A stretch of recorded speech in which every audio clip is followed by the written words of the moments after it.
자, 함께 하나님 아버지의 말씀 우리가 읽고 말씀 나눕니다. 말씀은 마태복음 28장 16절부터 끝절 20절까지입니다. 마태복음 28장 16절부터 20절까지입니다.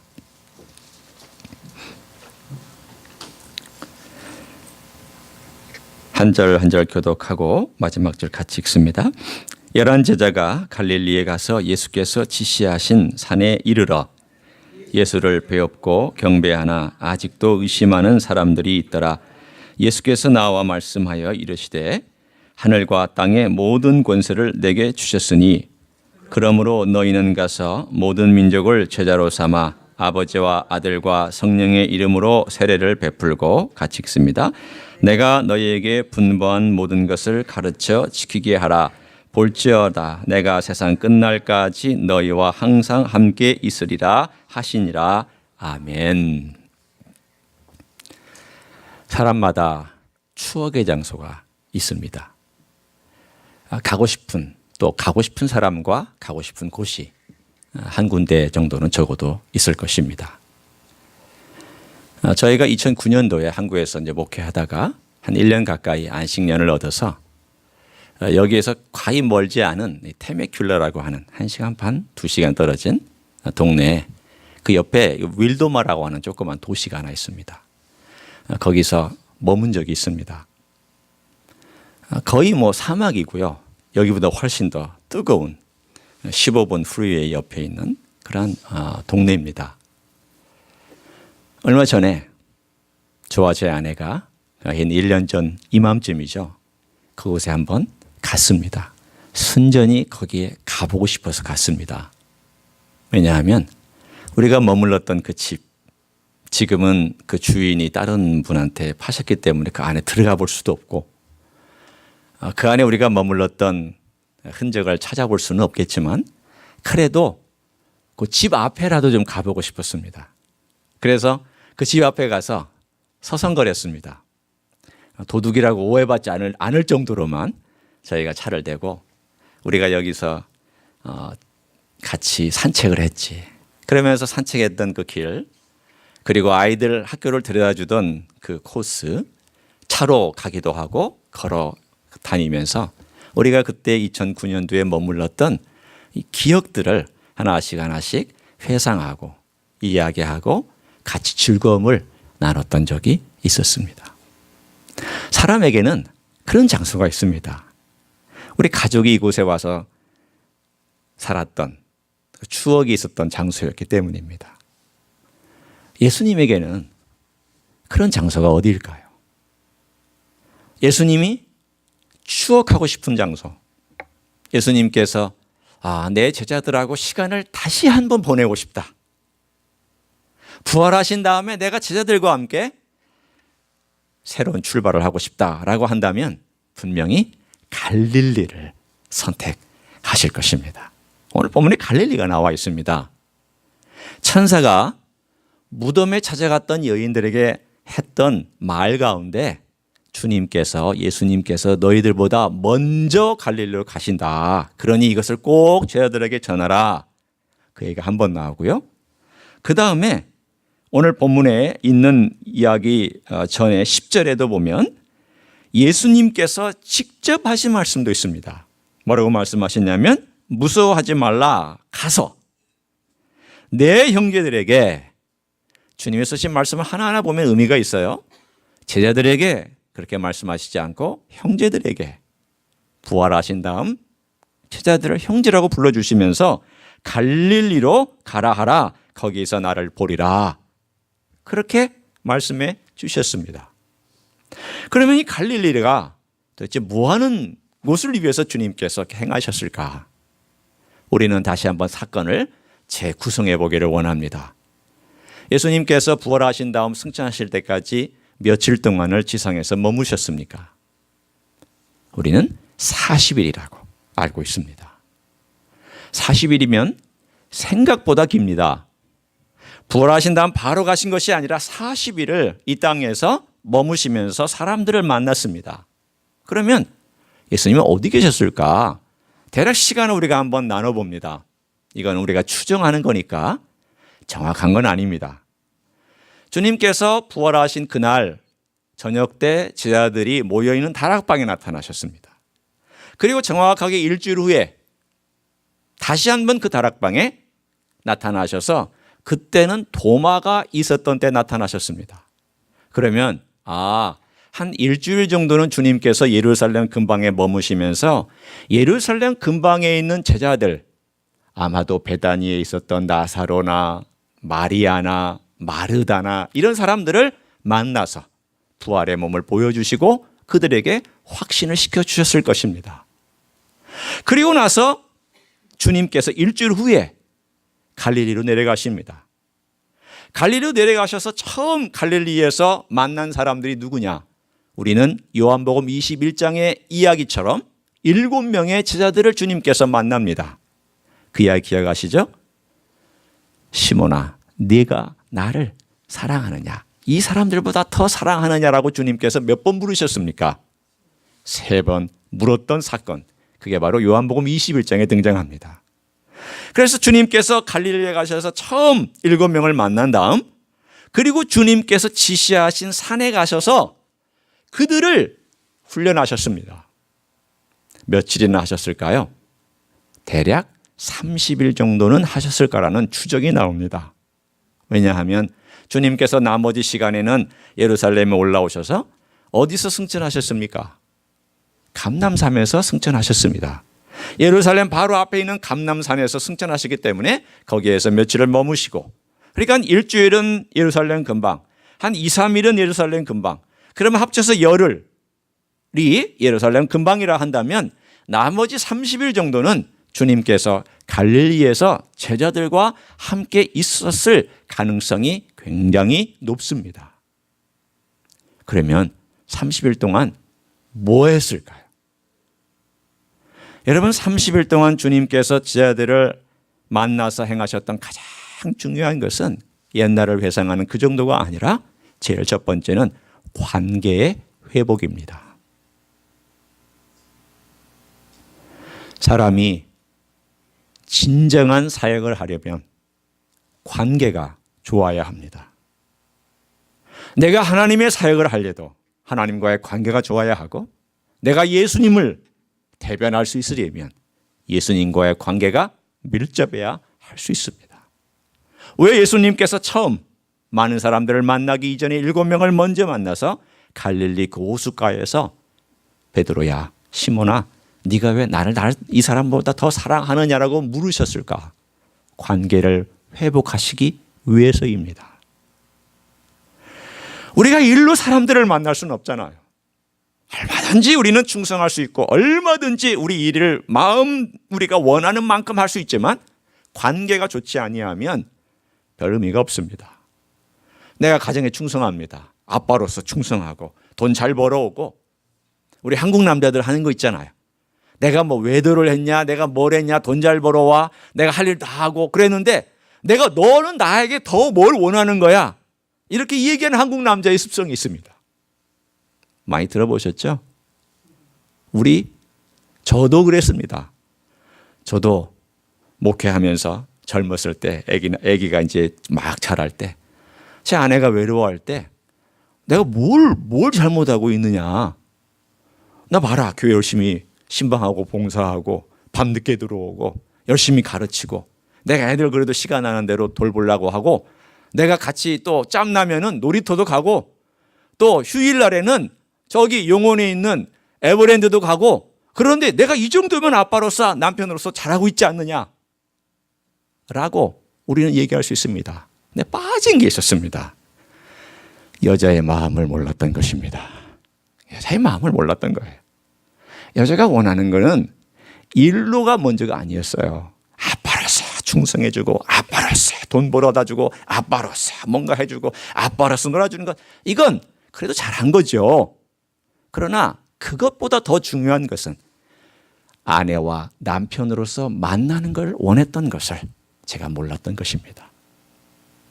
관계가 있어야죠.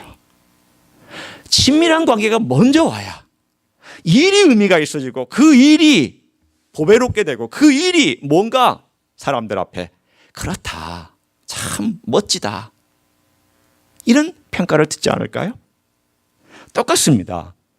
실패한 제자들 풀이 죽어 있습니다. 이미 예루살렘에서 주님 만났지만 짧게 만났습니다.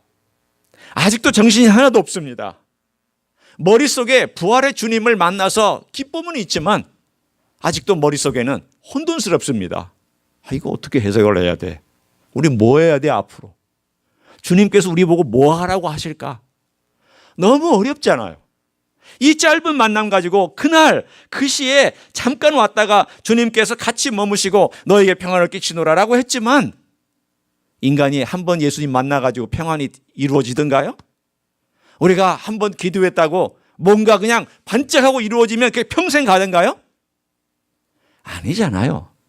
내가 오늘 기도해도 내일은 넘어질 수 있고 내가 오늘 확신을 가져도 내일은 바닥에 떨어질 수도 있는 게 인간이잖아요. 제자들 너무 혼돈스러웠습니다. 그 혼돈스러운 제자들을 먼저 관계로 회복시킨 다음 주님께서 재교육을 시키는 장소로 갈릴리를 다시 선택하셨습니다. 재교육이 필요합니다. 주님께서 30일 동안 제자들에게 내가 했던 말이 그 말이었다. 너 기억하느냐? 내가 산상수훈에서 사람들을 가르칠 때에 했던 말 기억하느냐? 그 말의 의미를 이제 알겠느냐? 내가 시편을 인용하고 구약에서 나를 가르쳤던 그 모든 말들을 너는 이해하고 있느냐? 이제 이해할 수 있겠느냐? 30일 동안 주님께서는 인텐시브 코스, 집중 코스를 통하여서 제자들을 훈련하고 말씀을 가르치고 예수님께서 어떻게 그 모든 것들을 십자가에서 그리고 부활로 성취하셨는지를 하나씩 하나씩 가르치는 놀라운 시간이 바로 주님께서 머무셨던 시간들이었습니다.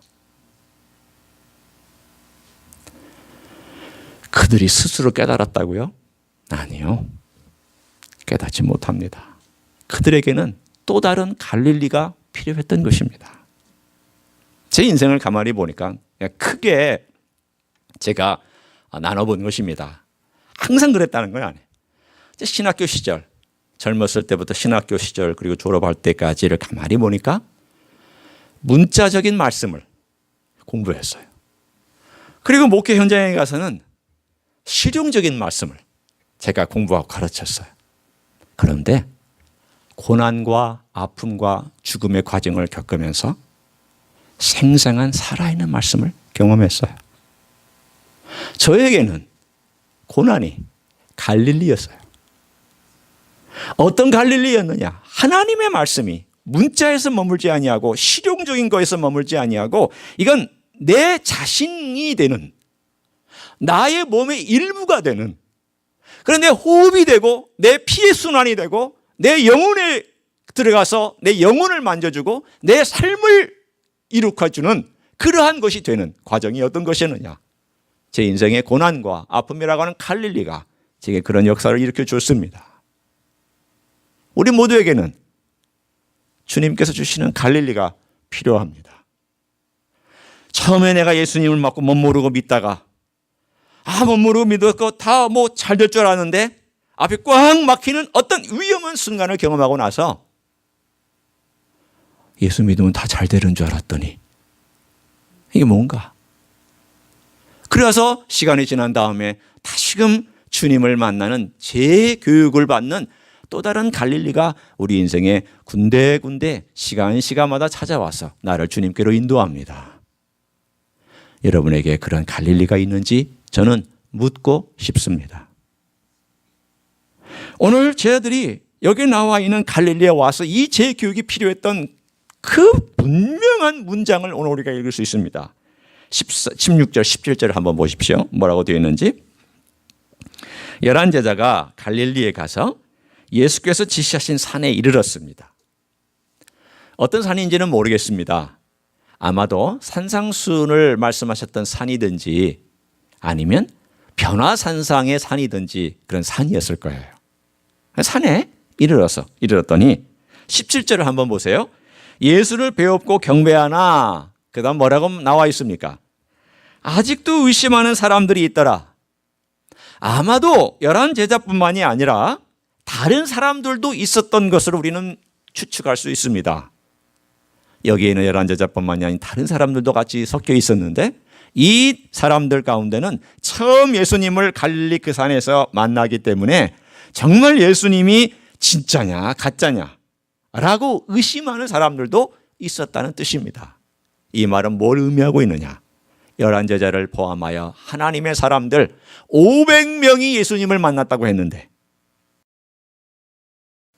우리가 듣기는 500명의 성도들이 예수님을 만났다고 했는데 이 사람들을 주님께서 다시 교육시켜서 주님의 사람으로 주님의 증인으로 보내야 될 필요를 오늘 마태복음 28장은 말씀합니다. 따라서 내가 이 세상에 나가서 다시금 주님의 증인으로 살아가려면 주님으로부터 내가 재교육받고 재훈련받고 내가 주님을 제대로 알고 있는지를 확인한 다음에 나가는 일이 있어야 됩니다. 오늘 주님께서 뭘 가르치실까요? 두 가지를 가르치십니다. 하나는 주님이 누구시며 주님이 어떤 일을 행하시는가를 가르치시고 또 하나는 우리가 누구며 우리가 무엇을 행해야 되는지를 가르치십니다. 자, 함께 오늘 본문을 함께 보시겠습니다. 18절을 한번 보십시오. 우리가 이제 주님께서 주신 대위임 명령이라고 얘기하는 유명한 구절을 읽습니다. 이 구절은 설교를 많이 하셨을 거고 또 많이 들어보셨을 것입니다. 그러나 우리는 이 내용에 대해서 자세하게 우리가 얘기하는 것보다 전체 틀을 먼저 보려고 합니다. 18절. 하늘과 땅의 모든 권세를 내게 주셨으니 주님이 누구라고 표현하고 있는 내용이죠. 그 다음 20절 맨 마지막에 볼지어다 내가 세상 끝날까지 너희와 항상 함께 있으리라. 주님이 뭘 하시겠다는 것입니까? 주님의 사역입니다. 주님의 일입니다. 따라서 18절은 주님이 어떤 분인가를 말씀하고 20절 마지막은 주님께서 어떤 일을 행하실지를 말씀하시면서 주님께서 이 모든 것들을 다 통괄하고 감싸고 있는 것을 우리는 압니다. 마치 이와 비슷합니다. 여러분 샌드위치를 보면 샌드위치에 위와 아래가 있으면 그 안에 내용이 딱 들어있잖아요. 물론 이 안에 있는 내용이 더 중요하다 그것을 얘기하는 건 아니에요. 뭘 제가 여기서 말씀하고 있느냐? 우리가 행해야 될 명령에 대한 순종과 가는 길에 주님의 알파와 오메가가 되신다는 그런 뜻입니다. 걱정하지 마라. 너희가 나를 의심하는 사람도 있다. 아직도 너희가 훈련이 부족하고 너희는 나를 따를 때 실패할 가능성이 높다. 나는 안다. 너희들이 잘할 거라고 나는 생각하지 않는다. 주님이 우리를 모르시겠어요? 여러분을 모르시겠어요? 저를 모르겠어요? 우리는 우리 자신을 자신할 수 없습니다. 내가 잘할 수 있다라고 하는 사람은 넘어질 것이고 저는 잘 못하겠습니다라고 하는 사람은 오히려 도움을 받을 가능성이 높습니다. 주님 아셔요. 아시기 때문에 주님께서 알파와 오메가로서 주신 내용이 있습니다. 내가 누군지를 알아라. 내가 무슨 일을 하는지를 너는 알아라. 내가 누구냐? 하늘과 땅의 권세를 갖고 있는 왕이다. 내가 왜 하늘과 땅의 권세를 가진지 너희들에게 설명해 주겠다. 자, 마태복음 1장으로 갑니다. 자, 여러분이 마태복음 1장에 가서 이 내용이 1장과 28장이 어떻게 연결되는지를 우리는 발견해 봐야 됩니다. 1장 1절입니다. 우리 함께 마태복음 1장 1절을 함께 한 목소리로 읽습니다. 시작. 아브라함과 다윗의 자손 예수 그리스도의 계보라. 1절만. 그러면 아브라함의 계보라고 그랬는데 왜 아브라함이에요? 아브라함의 언약이 뭐죠? 너의 자손을 통하여 온 열방이 복을 받으리라요. 이 자손은 누구예요? 예수 그리스도예요. 예수 그리스도를 통해서 온 열방들이, 온 믿지 않은 나라들이, 온 족속들이 복을 받을 것이다. 그게 아브라함의 언약이에요. 다윗의 언약은 뭐예요? 너의 위가 영원히 끊이지 아니하리라. 그런데 알고 보면 끊어졌어요. 언제 끊어졌느냐? 마지막 왕 시드기야가 잡혀가고 그 조카였던 여고니아가 잡혀갈 때 끊어졌어요. 더 이상 왕 없었어요. 그러나 그 500 몇 년 동안 지하 세계에 갇혀져 있었던 같은 그 다윗의 계보가 언제 다시 드러나느냐? 예수님이 이 땅에 왕으로 오심으로 다윗의 언약이 드디어 땅 위로 올라와서 사람들에게 보여지기 시작을 했습니다. 그게 뭐냐? 마태복음 1장 1절입니다. 이분은 아브라함의 씨다. 이분은 다윗의 왕위에 올라서 다스리시는 왕이시다. 이분이 죽고 부활하셔서 이제 하늘과 땅의 모든 권세를 가지신 왕이시다. 그러니 이제 민족들이 복받을 준비가 되어 있지 않느냐. 이제 이 모든 주님의 통치가 하늘과 땅에서 이루어지고 있지 않느냐. 보이는 세계와 보이지 않는 모든 것들을 주님께서 왕으로 다스리고 있지 않느냐. 너는 누구냐? 이것까지 연결됩니다. 왕이 지금 보좌에 앉아서 다스리시고 가르치시고 왕이 통치하신다면 그 왕 앞에 명령을 받는 너는 누구겠느냐?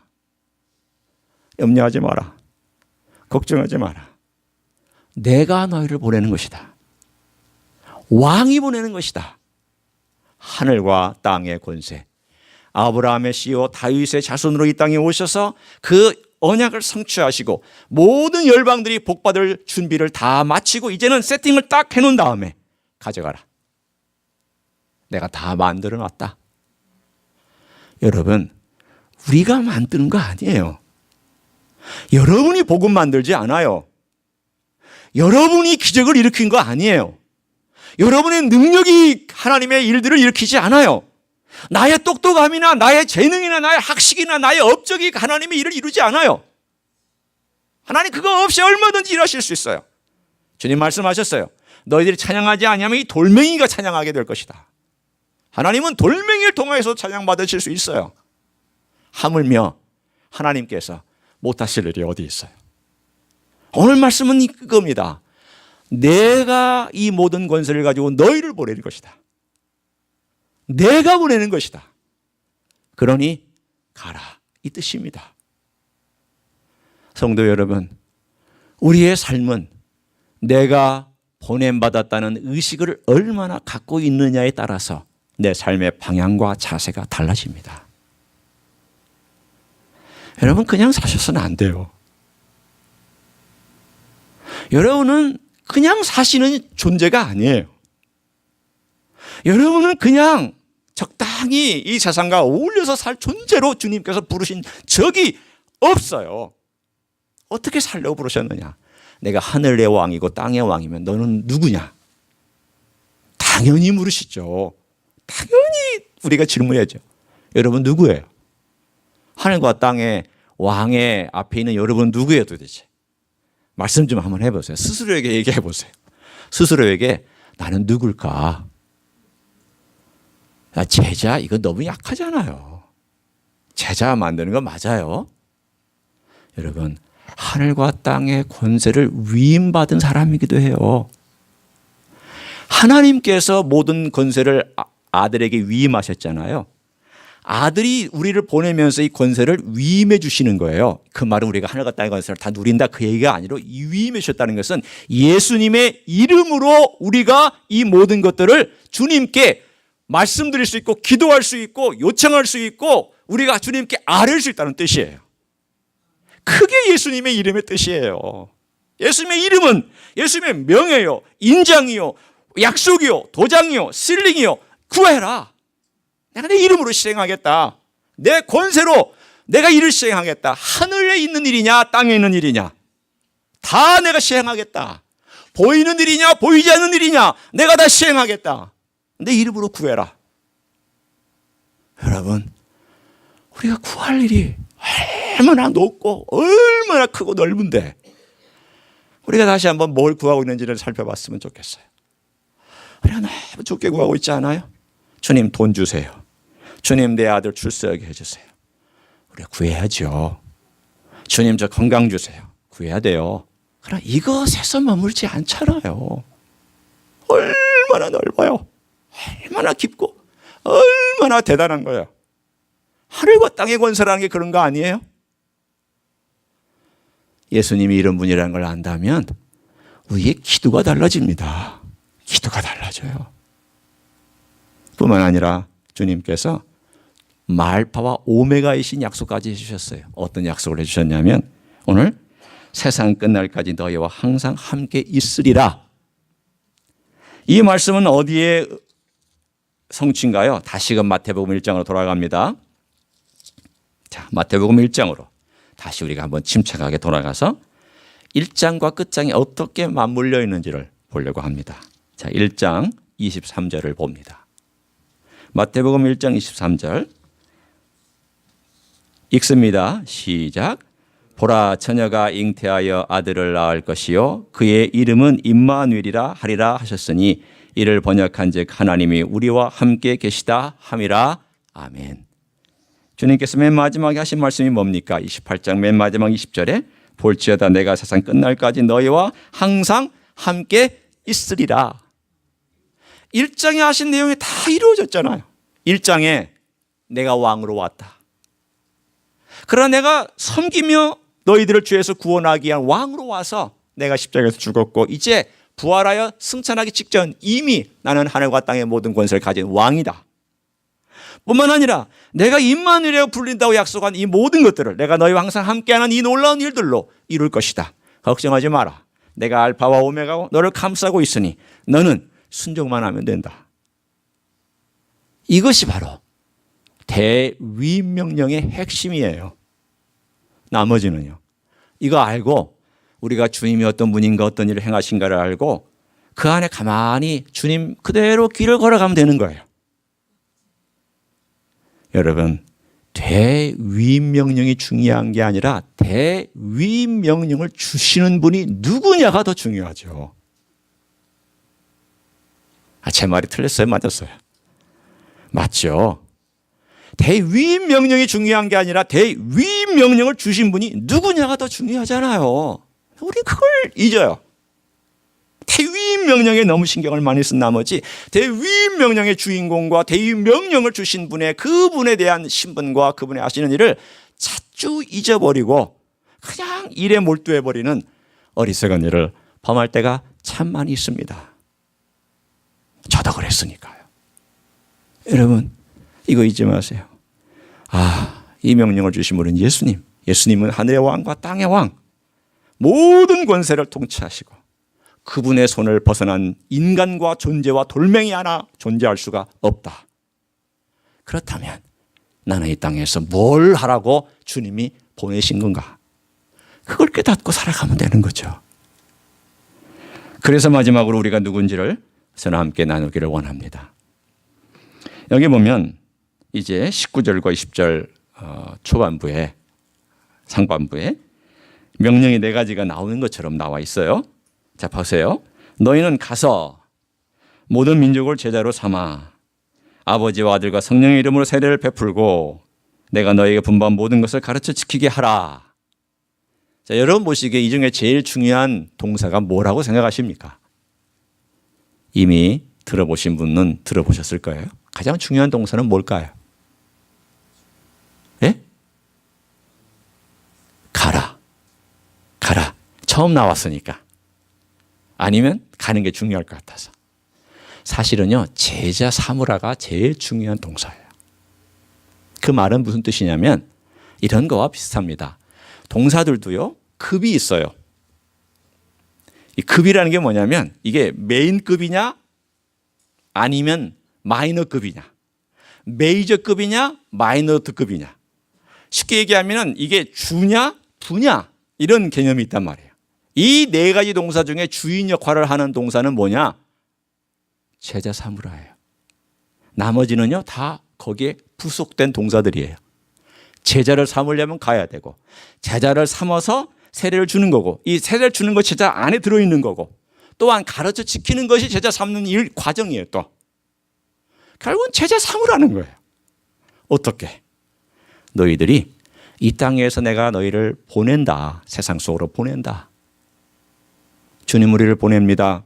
아버지께서 아들을 이 세상에 보내셔서 그 일을 행하신 것처럼 이제 하늘과 땅의 모든 권세를 가진 예수님께서 우리를 세상 속으로 보내시는 그 일을 오늘 우리들에게 말씀합니다.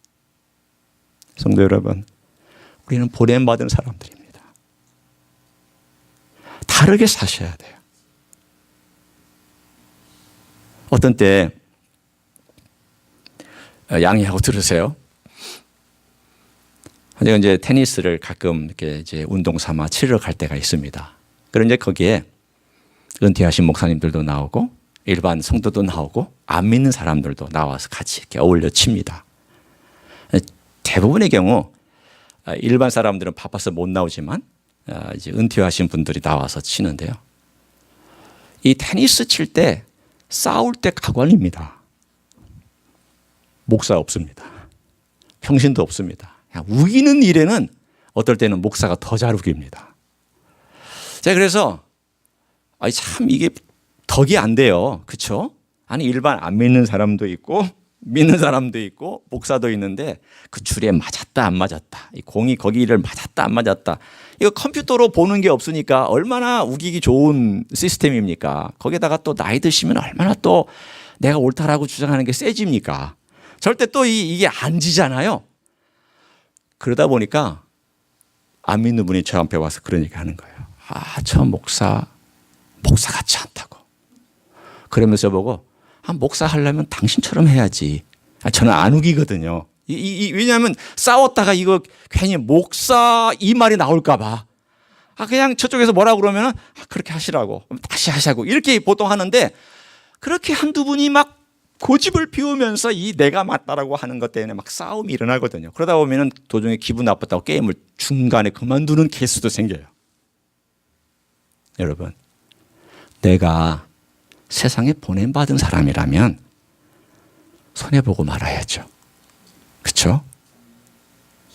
그 게임 그 줄 하나 맞았다 안 맞았다 해서 내가 이겨가지고 그날 운수 대통하는 날입니까? 내가 게임에서 이겼더니 집에 가서 돈이 벼락 맞고 돈벼락 맞고 내가 정말 놀라운 축복을 받았다, 그런 날입니까? 그건 아니잖아요. 아무 상관없지. 그냥 게임이고 그냥 즐기자고 하는 건데, 그렇게 목숨 내걸고 싸울 일이 뭐 있습니까? 우리가 세상에서 목숨 내걸고 싸울 일이 쎄고 쎘는데, 우리의 삶이 그와 비슷하다는 거예요. 제가 지금 예를 드는 건 뭐냐, 내가 이 세상 살아가면서 믿지 않는 사람들에게 어떤 모습으로 보이느냐, 나는 예수님을 반영하는 사람이에요. 내 말 한마디 때문에 예수님이 명예를 얻으시기도 하고, 내 말 한마디 때문에 예수님의 명예가 실추되기도 해요. 나 때문에 교회가 높이 올라가기도 하고, 나 때문에 교회가 땅바닥에 떨어지기도 해요.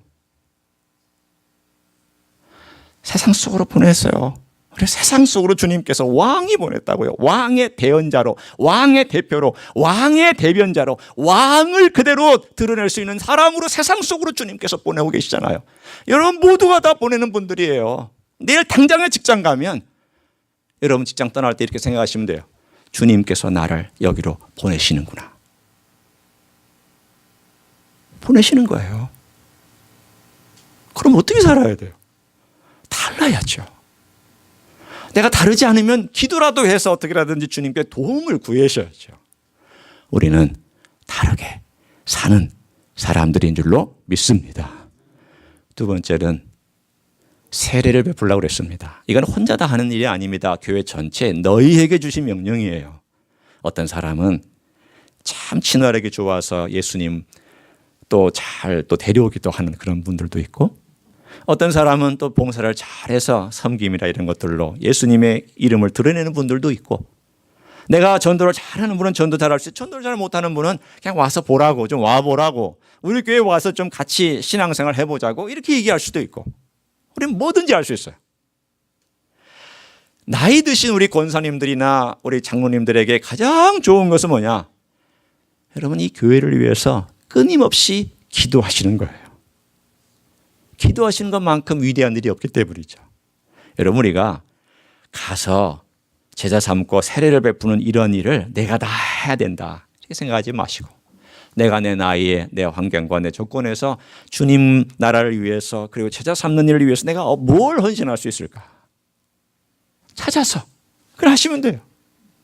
기도를 내가 정말 잘할 수 있다, 기도 열심히 해서 하나님 이 가운데 성령께서 역사하셔서 주님 제자 삼는 일을 이 교회가 제대로 할 수 있게 해달라고, 여러분의 기도 때문에 그의 기적이 일어나는 것이고, 여러분의 헌신 때문에 이 교회가 사실은 그 일을 감당해 나갈 수 있는 거죠. 그 열매가 어떻게 거쳐지느냐, 그건 하나님이 아실 일이지만 적어도 우리는 오늘 본문에 가서 세례를 베풀어라. 이게 진짜 삼는 것이다. 세 번째는 가르쳐 지키게 해라. 그 목표까지 가도록 끊임없이 말씀 가르치고 말씀 훈련시켜라. 주님이 했던 것과 똑같습니다. 주님께서 3년 동안 제 아들 가르치고 먼저 다 훈련시키셨고 다 들려주셨고 보여주신 다음 돌아가셨어요. 제 아들 저 절벽에서 뚝 떨어졌습니다. 다시 끌어모으셨습니다. 그리고 나서는 갈릴리에 가셔서 다시 재교육시켰습니다. 왜? 실패했으니까. 그래서 다시 훈련시켜서 한 30일 정도 다시 하나님 말씀과 하나님 나라를 가르치시고 그리고는 주님 하늘로 올라가셨습니다. 그때 주님께서 이제 됐다. 내가 충분히 너희들에게 가르쳤다. 이제는 오늘 본문에 가르쳐 지키게 하라. 여기까지 내가 했다. 이제 성령께서 오셔서 너희들을 도와주기만 하면 된다. 그래서 올라가신 거예요. 그런 말 있잖아요. 천사가 예수님 보고 그랬다고 질문했다잖아요. 예수님, 저 사람들을 놔두고 가셔도 되겠냐고. 주님이 저 사람들만 놓고 가면 어떻게 하시냐고. 그랬더니 다른 방법 없으시냐고. 네, 다른 방법 없다. 저들이 해야 된다. 저들이 내가 위임했다. 내가 저들 외에는 다른 선택의 여지가 없다. 그 다른 선택의 여지가 없던 사람들이 누구냐? 실패했던 사람들이에요. 별 볼 일 없던 사람들이에요. 갈릴리 출신들이에요. 많은 여자들이에요. 인정받지 못한 죄인들이었어요. 인정받지 못한 세리들이었어요. 인정받지 못한 사람들이었어요. 그런데 주님께서 그들을 다 재교육시키셔 놓고 저들 외에는 다른 선택의 여지가 없다. 여러분 똑같아요. 제가 잘해서 하는 거 아니에요. 내가 언변이 좋아서 설교하거나 언변이 좋아서 전도하는 거 아니에요. 그냥 내 마음에 주님이 나의 왕이시구나. 주님이 나를 위해서 죽으셨구나. 내가 주님의 부활의 생명을 나에게 부여하셨구나. 내가 이런 주님께서 하라고 하시니 나는 주님을 의뢰하고 하늘과 땅의 권세를 가진 주님께서 언젠가 나에게 물으실 텐데 내가 뭐라고 대답해야 되지? 여러분, 권세에는 심판이 들어있다는 사실을 아셔야 됩니다. 하늘과 땅의 권세는 항상 좋은 것만 있는 거 아닙니다. 언젠가 우리의 모든 인생에 대하여 물으실 때가 올 것입니다. 왜? 하늘과 땅의 권세를 가졌기 때문에 분명히 심판자로서 물으실 때가 올 것입니다. 너 어떻게 살았냐? 내가 명령한 대로 순종했느냐? 내가 너와 항상 함께 한다고, 네가 나의 사명을 감당할 때 함께 한다고 그랬는데 너는 그렇게 살았느냐? 그리고 주님께서 점수를 매기실 거예요. 점수를 매기시고 나서 마이너스가 되면 어떡할까요? 우리 삶이 다시 한번 돌아봐야 되잖아요. 다 맞춰보고 난 다음 그래도 플러스가 되는 인생을 사셔야죠. 내가 불순종한 것보다는 순종한 게 많아야 되고, 내가 내 마음대로 산 것보다는 주님의 뜻에 합당한 삶을 살아야 되고, 내가 이 세상의 욕망을 따라 걸어간 것보다는 주님의 뜻을 따라간 것이 그 많아야 비교해보고 수지타산을 해봤더니 플러스 인생이네. 이런 인생이 돼야 우리가 주님 앞에 설 수 있지 않을까요? 저는 우리 주임 예수교회 모든 성도들이 플러스 인생이 되시기를 예수님의 이름으로 간절히 축원합니다. 기도하시겠습니다.